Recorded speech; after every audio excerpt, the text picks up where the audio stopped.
with Morgan, when Louisiana secedes, and his Naval Academy appointment is a very valuable thing to him. It is, the marker, the great achievement of his young life. And he gives what I think is a very effective depiction of what's going on there.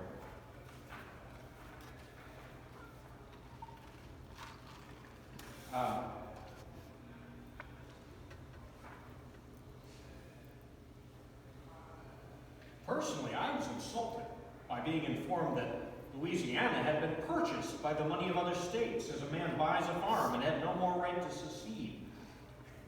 This was said in retort after I made the boast that by rights, many of the states belonged to Louisiana. Remember how big that Louisiana purchase was. So the wrangle went on until the news came South Carolina had, in reality, seceded, and the boys from that state probably resigned and went home. The rest of the lads resigned as rapidly as they could get permission from home to do so, I among the rest. I passed over the side of the old Constitution. That is the ship that is still a commissioned ship in the U.S. Navy. You can visit it today, and it had been since before the War of 1812.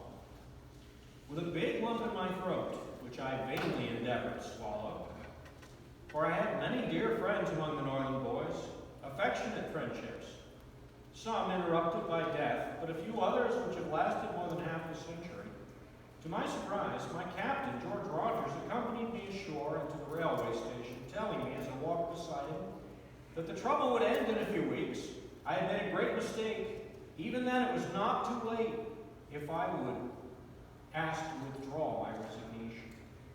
As we passed through the old gate opening into town, which you can still see this gate at Annapolis today, which I was not to pass through again until my head was white, 50 years afterwards, Captain Rogers kindly took my hand in his, and for the first time I realized I was no longer in the Navy, but only a common and very unhappy little boy. Well, Morgan joined and found a great deal of action in the Confederate States Navy. He had a good number of adventures, including the Confederacy's only battle with a foreign power, when they had a scrap with some quasi-state Muslim predators in the Mediterranean. And I'm going to skip all of that because the guys don't always want to hear these stories, and these are the ones that my wife would want to hear. Morgan would have a very unlikely romance with the daughter of George Alfred Trenholm. Have you ever heard that name? He was the blockade-running, mastermind of blockade running. Trenholm is the guy that Brett Butler is based on. George Alfred Trenholm was immensely rich, one of the wealthiest men in the South. And what does Morgan do but fall in love with Trenholm's daughter and then stride in and meet him in Columbia, South Carolina. Arriving in Columbia, I was met at the station by Colonel Trenholm, his beautiful young wife, and his sister, the young lady I had 2 years previously presumptuously made up my mind to marry. Now, this Colonel Trenholm is her brother, but the father is George Alfred Trenholm. Colonel Trenholm apologized for not alighting to meet me. He had been shot through the hips in one of the battles near Richmond. I was invited to get into that handsomely appointed landau. The government had not seized Mr. Trenholm's horses, I suppose because he was a member of the cabinet. And we drove to a beautiful villa where I was hospitably welcomed. He describes the villa, of course we danced. Southerners in that day always danced when 2 or 3 were gathered together. If only 3, one would play the piano, the other 2 would dance. And we tired of dancing. There were always the terraces, the moonlight, and grand old trees under which we could stroll or sit or rest. One other person knew the nature of the business which called me there. That other person is his intended fiancé, and what she knows is he's there to talk to her dad. But Trenholm goes to Richmond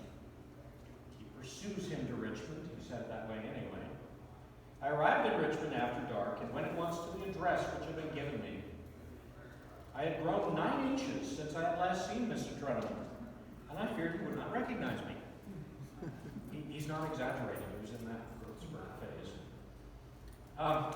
Arriving at the house, I found several ladies and gentlemen seated. I asked for Mr. Trenholm. A tall, stately gentleman arose and came forward to meet me. I said I was afraid he did not remember me, but he assured me he recollected me perfectly and asked me to be seated. I told him I wanted to speak with him very particularly in private, and he showed the way into the drawing room and asked what he could do for me. I promptly replied I had come to ask his consent to my marriage with his daughter and Ellen. Mr. Trenholm seemed startled and exclaimed, "My dear young gentleman, I have not the slightest idea who you are." I told him my name. He said it was difficult to realize little Morgan had grown so much. An amused expression passed over his countenance, which embarrassed me. I was in deadly earnest and did not see anything funny. It had never occurred to me that the others would have smiled at the penniless little rebel reefer asking the Secretary of the Treasury, who owned steamships, railroads, hotels, city houses, cotton presses, wharves, plantations, and thousands of slaves, for the hand of his daughter. Trenholm was kindly and sympathetic. Seeing my embarrassment, proceeded to treat my proposition seriously. He asked me if I did not think his daughter and myself both very young. I nipped that objection by saying I might be killed before the end of the war. Where would I be then? He frankly admitted he did not know. With a twinkle in his eye, he asked me what the pay of a midshipman was. I told him just at that time it was $40 a month, but as soon as I received my orders to a ship, it would be $45. Confederate money then at a discount of 100 to 1. After a pause, he told me his daughter's choice would be his. I think he was going to say something else, but I jumped to my feet and interrupted him by saying goodbye. He asked where I was going. I told him I had just time to catch the train and dashed out of the house. So, yes, this bold young man, and I think he tells his story pretty well, then reports to his ship. His ship is the CSS Patrick Henry. Remember her? We've got her instruments. It turns out that, as he said, pride had gone before a fall. I fear the dignity of being an engaged man caused my chest to enlarge, disproportionate to my rank. I had been ordered to report on board the school ship Patrick Henry to be examined for promotion. Okay, what had happened in the meantime? Remember the professor who wrote the textbooks. He submitted his resignation to the U.S. Navy. His commanding officer said, "Yes, but you've got to give us 2 weeks to get things settled here around the academy." I said, "Okay."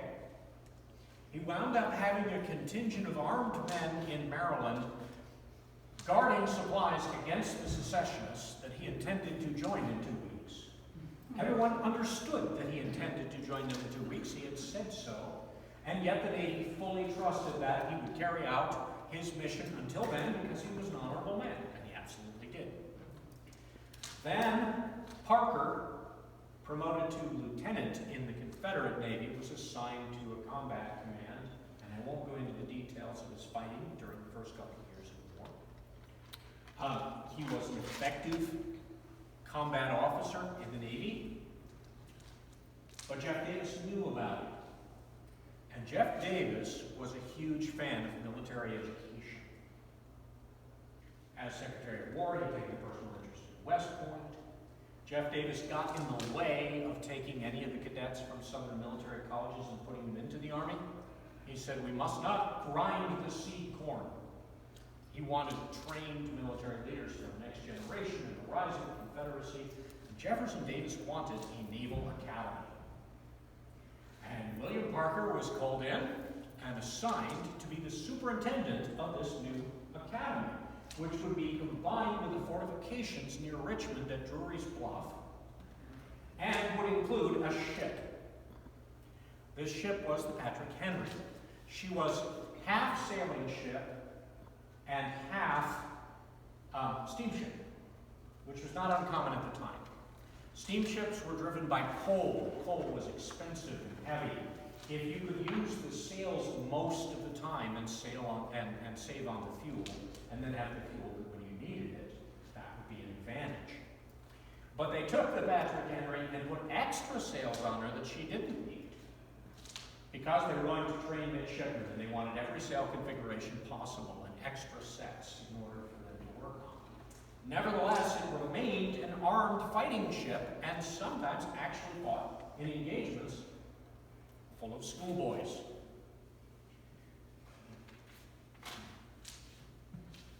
There were about 60 young midshipmen on the Patrick Henry, varying in age from 14 to 17.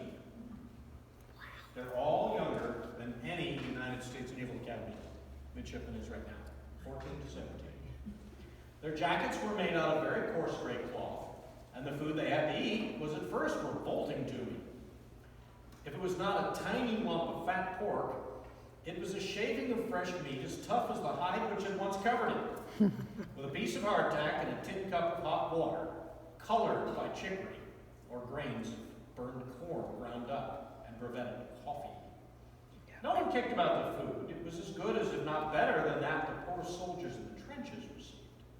The James River furnished a capital article of chills and fever. Not malaria, but the good old-fashioned kind with the shivers, which made the teeth chatter, and burning fever to follow. On average, about one half of the midshipmen went through this disagreeable experience every other day. No one was allowed to go on the sick list on account of chills and fever. One was, however, allowed to lie down on the bare deck while the chill was on, but had to return to duty as soon as the paroxysm was over. Pretty tough conditions.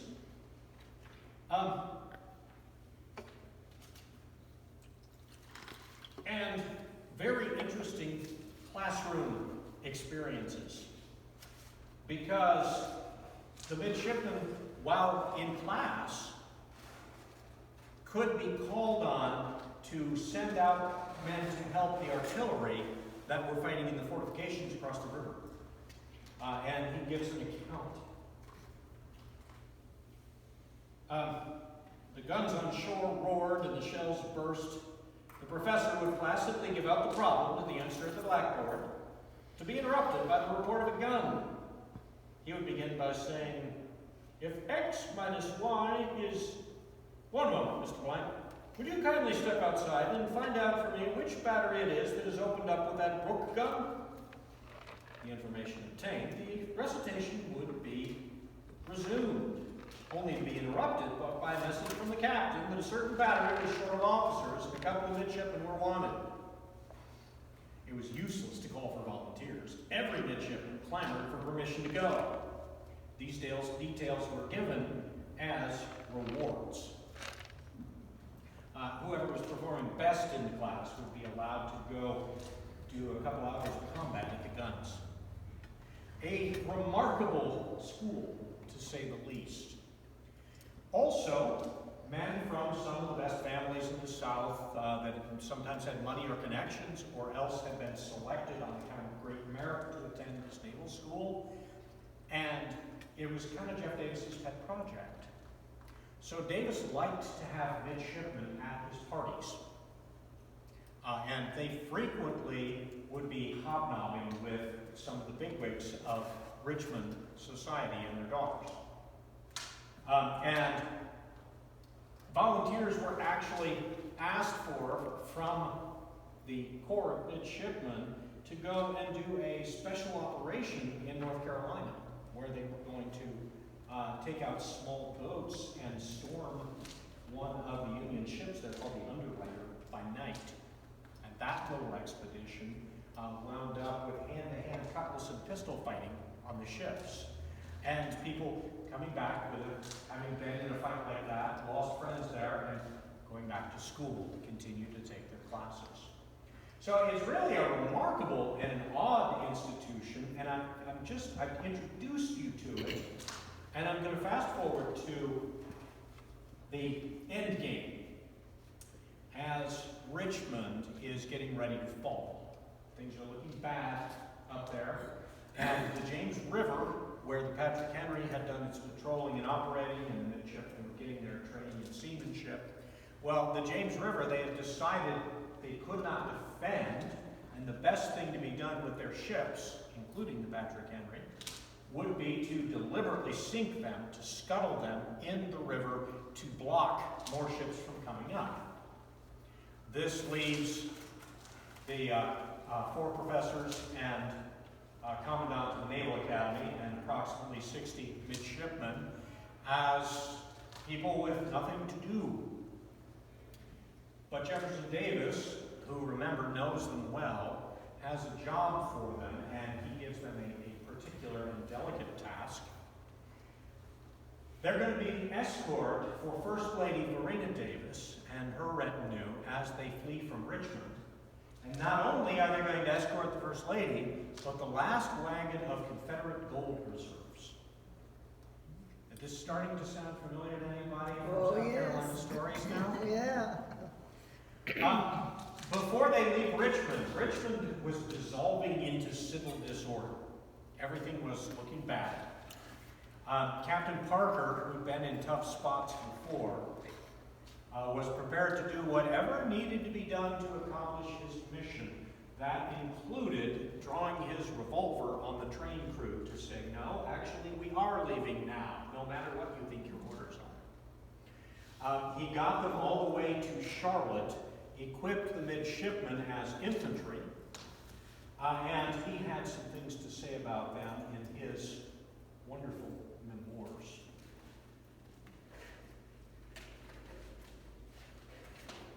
It'll be great if I can actually find those things. I'm sorry, folks, this is not the most refined class yet. At the depot, the scene I find hard to describe. The President's train was to precede mine, which was expected to be the last out of the city. Both trains were packed, not only inside, but on top, on the platforms, on the engine, everywhere where standing room could be found. Those who could not get that hung on by their eyelids. I placed sentinels at the doors of the depot and would not let another soul enter. Here I must pay a tribute to the midshipmen who stood by me for so many anxious days. Their training and discipline showed itself conspicuously during that time. The best sentinels in the world, cool and decided in their replies, prompt in action, brave in danger. Their conduct always merited my approbation and excited my admiration. During the march across South Carolina, footsore and ragged as they had become by that time, no murmur escaped them, and they never faltered. On the second day of May, they were disbanded. In Abbeville, South Carolina, far from their homes, they were staunch to the last and verified the adage that blood will tell. Well, there were a good number of adventures between the first and the last there. In Charlotte, as he passed through, after consultation with the Treasury officers, I determined to remove it further south, the Treasury, that is, probably to Macon, Georgia. Mrs. President Davis and family were in town, and I called to her to offer the protection of my command. After some demur, she decided to accompany us. I rather pressed the point, as I feared she would be captured. I could not bear the idea of that. We found in the naval storehouse large quantities of sugar, coffee, bacon, and flour, and I took enough to support my command several months. It was a most fortunate proceeding on my part, as the result will show. The storekeeper rather objected to it. He wanted requisitions approved by the Secretary of the Navy. But I told him it was no time for red tape, and I had the force and intended to have it. He gracefully acquiesced. And he picked up a company of naval personnel there in Charlotte that almost doubled his force. Many of those men were apparently black sailors. Confederate naval regulations, captains usually enlisted their own men. And according to regulations, up to 10% of your ship's company could be black, sailors and Marines, unless you submitted a request to be allowed to have more than that. nearly every Confederate captain put one of those waivers on file. Now, that doesn't necessarily mean that's who crewed their ships. It means they wanted the freedom to hire anybody they could to get their ships. And they didn't want to be counting noses and saying, oh no, that's more than 10%. They wanted to be free of any form of quota system. Anyway, so these folks leave Charlotte by train. They arrive at Chester, South Carolina. We here packed the money and papers in wagons and formed a train, a wagon train, having to cross the country to Newberry, South Carolina. I thought it better to get out of town and organize, and marched out about 5 miles and went into camp near a meeting house, which afforded shelter for the ladies. I here published orders regulating our march, declared martial law, and made every man carry a musket. I had about 150 fighting men under my command, and expected, if attacked, we could give a good account of ourselves. Mrs. Davis came out in an ambulance and took up quarters in the church with the other ladies. I slept in the pulpit myself, being the head of the party. The next morning, we took up the line of march. I gave orders that no man should ride unless sick. The first night in camp, I heard the midshipmen discussing prospects of a long march and the probability of old Parker breaking down. I had walked too many mid-watches to have any fear of it. I had an idea that naval officers should be good walkers. It was so in my case, at least, for on our arrival at Washington, Georgia, I was almost the only officer who had not at some time ridden in an ambulance. I did not have a blister on my feet during the whole time, and I found I could make my 3 miles an hour with great regularity. One day we marched 30 miles between our camp at Means and Newberry.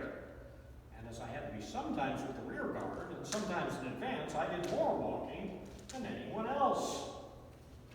Having volunteered with the Sea Cadets, I've had that experience as well. You've got to be at the front and you've got to be at the back and you've got to be back at the front. But consider the situation that they're in. Sherman has cut across the state, leaving a swath of destruction and no civil authorities in his wake. He did not garrison the towns that he went through. He destroyed and kept moving. Now these guys are cutting across the state, a bunch of teenagers guarding a wagon of gold. So it's a pretty hairy situation that they are in. And they maintain discipline. They keep everything together. They get all the way to Washington, Georgia, and find out they've outrun Jefferson Davis, who they're supposed to meet. Turn around and head back into South Carolina and met him in Abbeville. That's where the final scene of our little drama hits. Where Parker is very adamant in his notes that he turns over the treasure intact.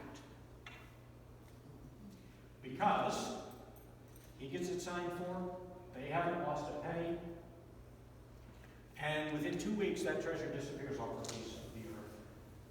Parker wants it well known. He's a respected man in the rest of his career. He becomes a college president again, and eventually our ambassador to Korea, of all things. He wants it known. His guys turned that thing over intact. Well, the last thing that's going to happen with this academy, as he describes it, he gets these guys together, is May. The surrenders were in late April.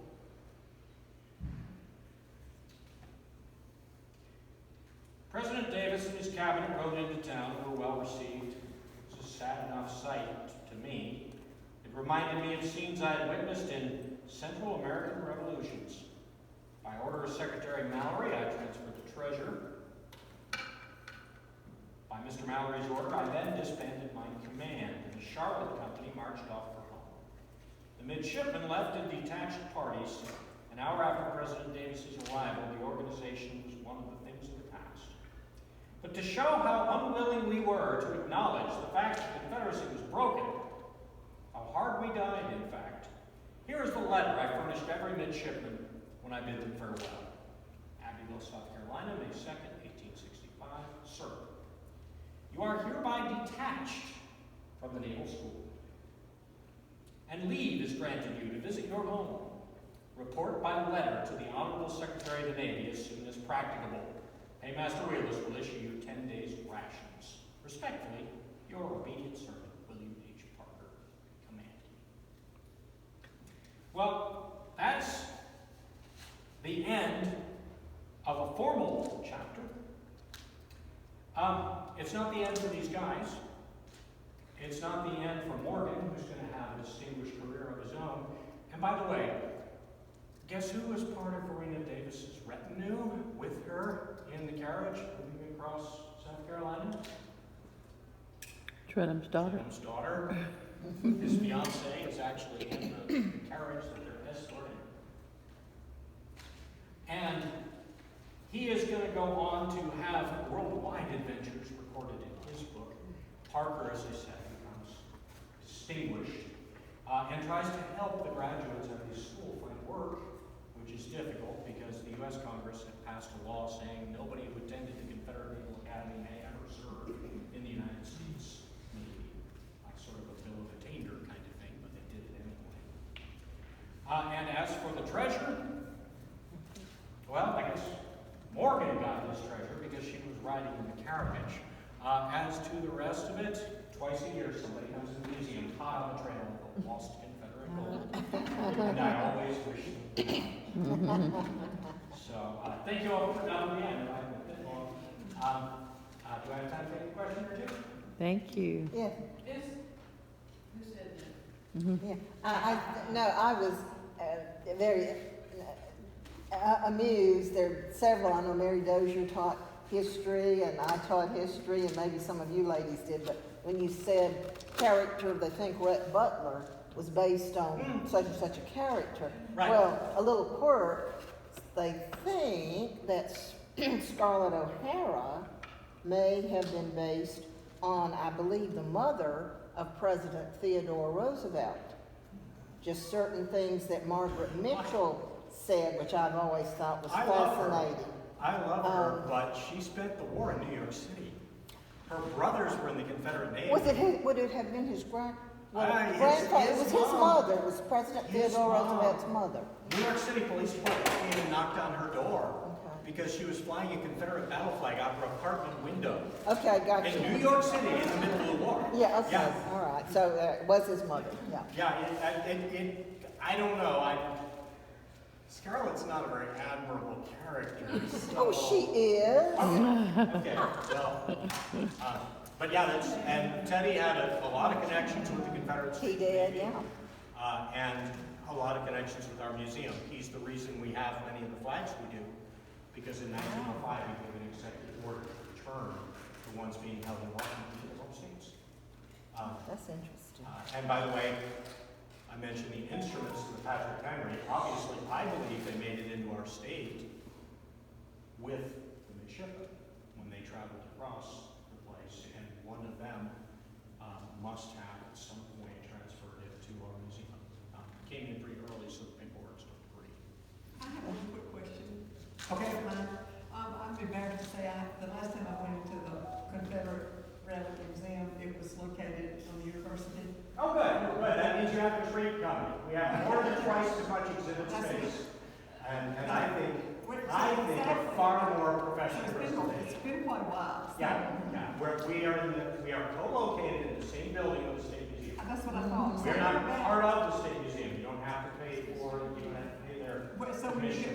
when you pay to go into the State Museum. Just walk straight back to Just us. walk straight You don't back. have to buy a ticket from the bank. I'm not discouraging you from patronizing our neighbors, but we're not the same place.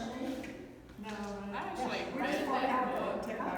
Oh, good. Listed, it was hard for me to read because all it did was listed ships and ships Yeah, and ships. yeah, I was like, golly. Yeah. But it was interesting when it This came, one's a lot and more fun. I was fixing to say, it sounds like it's a lot more. And this one's pretty fun as well, but it's more military details.